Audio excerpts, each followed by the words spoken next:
stand up and speak out for what's right. This is the Dean Obeidallah Show on SiriusXM Progress.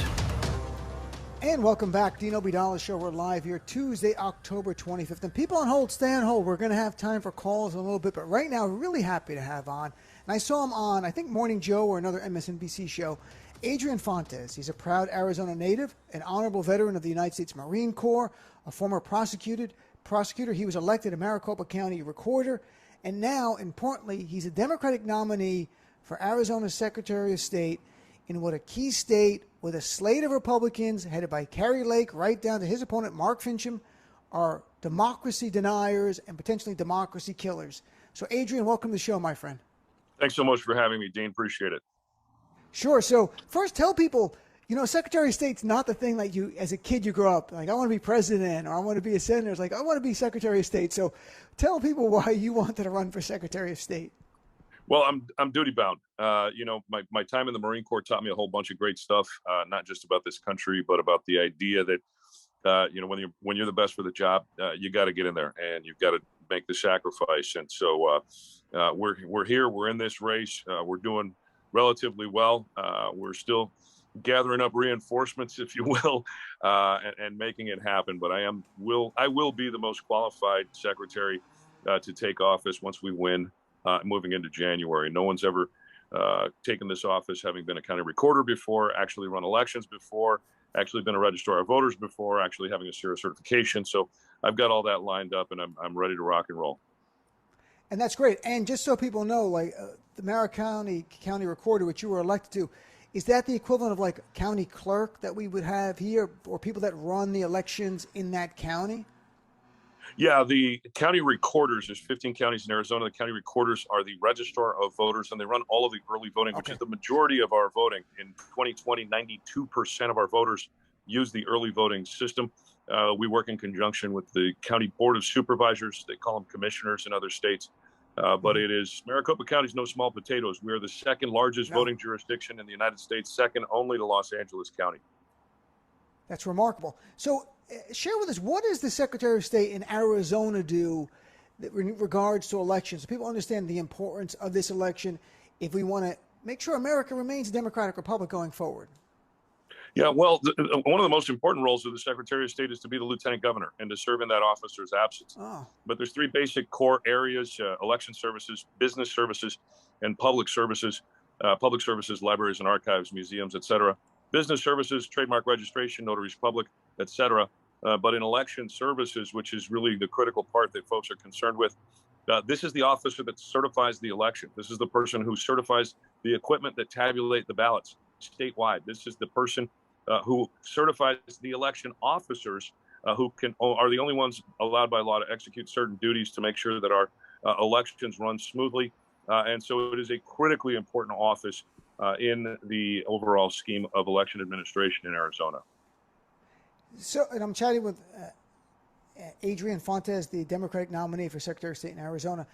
Before we talk more about your opponent, which is so important because this is a contrast between the two. In Arizona, it's getting some coverage in the media. I saw you tweeting about it. Very alarming. You have voter intimidation going on at drop boxes in your state. I saw images of armed people in tactical gear there and threatening or challenging people, I should say, who want to vote, invoking the 2,000 Mules fictitious, whatever film you want to call it. It's not a documentary. The fiction of Denise D'Souza. Share with people what is going on, because I can't believe it, and it's happening right out in the open. Yeah, what's going on is you've got these cowards who are basically the fools that bought into the big lie. They've got masks on their faces because they're ashamed of what they're doing. They're embarrassed. They're covering their license plates, and they're basically camping out near drop boxes where voters are dropping off their mail, intimidating voters, asking them questions, sometimes approaching them. It's exhausting our sheriff's department resources because this is active, and the threat of violence involved includes the fact that these guys have AR-15 slung over their shoulders. This is they're dressed in tactical gear. This is one of the most embarrassing moments in Arizona state history. And these cowards they don't even have the guts to show their faces or their license plate numbers because they know what they're doing is wrong. They know what they're doing is anti-American, and they are embarrassed about it. They should be ashamed of themselves. These guys pretend like they're Batman They're not doing anything worthwhile. And that 2000 Mules movie has been disproven over and over again. It's all a lie. And these guys need to grow up and stop playing, role-playing games out there with American democracy. It's an embarrassment for Arizona. I loved your tweet on this. You're not Batman. You're not heroes. You're anti-American bullies. I saw that the current Secretary of State, Katie Hobbs, who's the Democratic nominee for governor, I think has requested the Department of Justice to look into it. It seems like a clear case. You're a former prosecutor. I'm a former lawyer. That it seems like election interference. It seems like something DOJ should be getting involved in to ensure people have a right to simply take their ballot that they filled out and put it in the drop box so it could be counted. Look, this is the exercise of peaceful democracy, what we expect in the United States of America. You'd expect armed, monsters like this in other countries, in sometimes in Latin American countries or in African countries, not in the most advanced democracy that the planet has ever seen. That's why I'm so upset about this. And certainly the Department of Justice should be stepping in. And Secretary Hobbs, who is, as you said, running for governor, she was absolutely right to call in the cavalry and to put this nonsense down. It's high time we get tough against these idiots and make sure that they understand that the American people have already suffered enough. The suffragettes were dragged through the streets just to have the right to vote. John Lewis and company were beaten at the Edmund Pettus Bridge in Selma, Alabama, just to have the right to vote. We had a peaceful democracy until these knuckleheads start showing up playing toy soldier to protect what? To watch over a drop box where regular Americans are just turning in their ballots. This is insanity, and it absolutely has to stop. And it makes me absolutely crazy. We're taking the fight directly to them to make sure that they are held accountable. And this is not going to be tolerated when I become Arizona's Secretary of State. And I so appreciate your passion on this, because if we can't vote, then we've lost this that we live in. This experiment ends, folks. And sadly, there are people on the right that some of them might want that. And you mentioned it's like something we see in other countries. I'm of Arab heritage. I've seen, images of poll workers, you want to call them, in some Middle Eastern countries. They're militia members. And that's what conjured up when I saw these guys with tactical gear. It reminded me instantly of the militias, like in Iraq, where you have the militias tied to different groups, and they're actually out there, or in Lebanon. When you go to polling places, you get intimidated or even shot. And there's no place for this. I hope that they're prosecuted if they interfere with anyone else. I saw at least 4 or 5 incidents I was reading about where they were talking to just people, moms and dads, coming to drop off their ballot. And you got to be challenged by a guy in tactical gear. Look, Dean, let's just call it what it is. It is domestic terrorism. The definition of terror is to use threat or force of threat to advance a political agenda. This is nonsense, and it is domestic terrorism here in the United States of America. It is active. It's part of this slow-rolling coup advanced by the MAGA Republicans. They need to be stopped.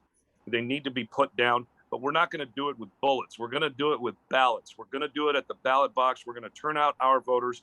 And if you're an Arizona voter and you're listening right now, vote early. Don't fall into this intimidation trap. Get your tail out there. Put your ballot in the ballot box, in a mailbox. Take it in yourself. Don't wait till election day. Vote early and make sure that your voice gets counted. That's how we're going to beat these guys, and that's how we're going to protect our republic. So let's talk about your opponent, Mark Fincham.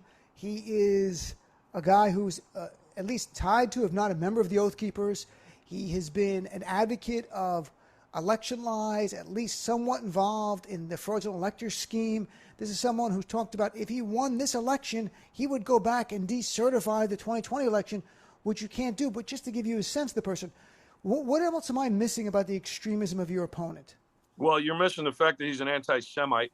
You're missing the fact that he's called for civil war and the stockpilings of arms and munition to fight that civil war. Nobody ever asks him which is the first Americans that he wants to kill during that civil war. The guy has been filing perjured financial disclosure statements with the Secretary of State's office since 2015. He's been lying about his income under oath in writing. He should be prosecuted for that. I mean, this guy is a class A weirdo conspiracy theorist. He believes in the clearly disproven nonsense, and he keeps pushing the same lies over and over and over again. And yeah, he speaks about decertifying the 2020 election still, which is not a thing. And he's also flat out said that if Donald Trump doesn't get elected in 2024, he's not going to certify that election. So this isn't just about the past. This is about the future. It's also about upending all of the other things that are critically important to Arizonans. Look, the Secretary of State has some critical functions vis-a-vis business. If you're a business owner in Arizona, if you're an entrepreneur in Arizona, you should be scared to death that this knucklehead's going to come in and pretend to put his version of crazy onto a very important office. We've got to stop him. And there's a whole list of things that are wrong with this guy, but I'm sure we don't have until tomorrow morning to keep talking, so I'll stop there. And I saw that he also supports legislation to essentially dismiss what the voters say and let the legislature, and he believes it will be GOP controlled, decide who the electors are going to be assigned to. So he's basically saying that he does not care about the will of the people. If he likes a Republican and that's who he's going to like, that's who gets the electors. It goes back even past 2020. In 2018, he introduced a bill to take the selection of U.S. senators away from the popular vote and put it in the hands of the legislature. In other words, he doesn't want you to vote for U.S. senator. He wants to pick them. He doesn't want you to vote for president. He wants to pick them. That's what a totalitarian does. That's what authoritarians do. This is fascism that's growing in the United States of America, and he is the epitome of the example. On the other hand, listen, I ran the 2020 election in Maricopa County, but I was on the ballot too. And what people need to understand is I'm the kind of guy not only has the fight in me, but I've got the honor and integrity to call it like it ought to be. I lost my race out of almost 2 million ballots cast by just under 4,600 votes. And when it became statistically impossible for me to declare victory at all, I called my opponent, Republican Stephen Richer, and I told him, congratulations, come on down to the warehouse. Let me give you a tour, introduce you to your new crew, introduce you to your facilities, because you're the guy who's going to be the next county recorder. Because the peaceful transfer of power in the United States of America is what makes us powerful as a nation. We don't need violence in civilian leadership. We don't need the threat of violence in civilian leadership. We need decent human beings with honor and integrity. That's the kind of guy that this Marine presents, and that's the kind of guy who's going to fight for every single voter, regardless of what party you're with. Also, I have to get your reaction that your opponent, Mark Finchem, wants to end ballot by mail, which is very, very popular in your state. What does he want to go back to? Is it going to be a literacy test, some kind of poll tax? What does he want to being able to vote? He wants every single Arizonan to show up at their assigned polling place on election day and stand in very, very long lines. You know what that's going to be like in August in Arizona? Have you ever been here in the summertime when it's 115 degrees outside? And they're also probably thinking, well, they're not going to allow people to bring water or snacks for anybody standing in line either. Imagine being a disabled veteran. Imagine being an elderly person who's in a home. And for 30 years, you've had a Republican-initiated vote-by-mail system that you trust, that is secure, that is accountable, that has been expanding year in and year out until in 2020, even during the pandemic, we saw 92% of our voters voting by mail. He wants to completely end that program for no real good reason, except for the fact that some orange whack job in Mar-a-Lago lost his election based on that one guy. There's zero justification for what he's planning on doing, and we need help making sure that we put this guy and his nonsense down. And that's why I'm happy to be talking to you and your listeners, because we're going to need all the support we can get moving through these last 2 weeks before Election Day. I agree. And also, someone that I've talked about on my show in great detail, and also wrote an article about Carrie Lake, who is the Republican gubernatorial candidate. She's on the top of this ticket. And she is, as 538.com put it, there are election deniers, and then there's Carrie Lake.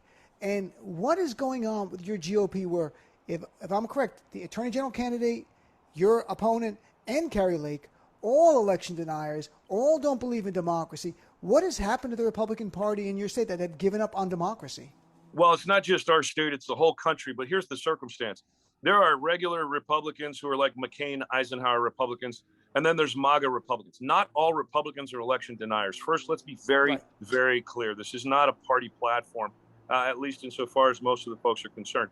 But when you have a one-on-one, one regular Republican versus one MAGA Republican, the regular Republicans almost always win their primary election.